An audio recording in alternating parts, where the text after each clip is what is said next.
friends আজি এটা খুব ধুনিয়া বিউটি মানে মাস্ক লগাবলৈ ওলাইছো এইটো আপোনাৰ brown rice exfoliating beauty mask for skin এইটো আজি ফাৰ্স্ট টাইম ইউজ কৰিম কেনে লাগে আপোনালোকক জনাই আছো হা ব্ৰাউন ৰাইস তো লৈ ললো অলপ আৰু এইটো গোলাপ জল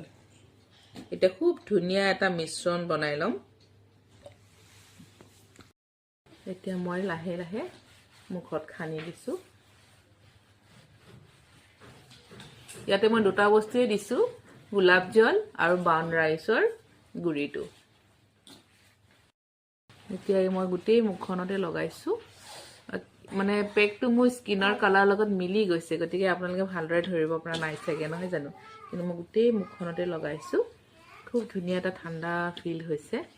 আৰু আপোনালোকে সকলোৱে জানে ন চাউলৰ গুৰিটো বিৰাটেই ভাল স্কিনৰ কাৰণে আৰু এইটো মই ইউজ কৰাটো হৈছে ব্ৰাউন ৰাইস গতিকে লগাই চাইছো মই এতিয়া 10 মিনিট মান ৰাখিম 10-15 মিনিট ৰখাৰ পিছতে ধুনিয়াকৈ ধুই দিম তাৰ পিছত মই আপোনালোকক দেখাই আছো মোৰ ধুই অহা পিছৰ লুকসটো বিৰাটেই ভাল লাগিছে স্কিনটো একদম সফট লাগিছে আৰু ফ্ৰেছ লাগিছে গতিকে আপোনালোকে এবাৰ ট্ৰাই কৰিব বিৰাট ভাল লাগিব বাই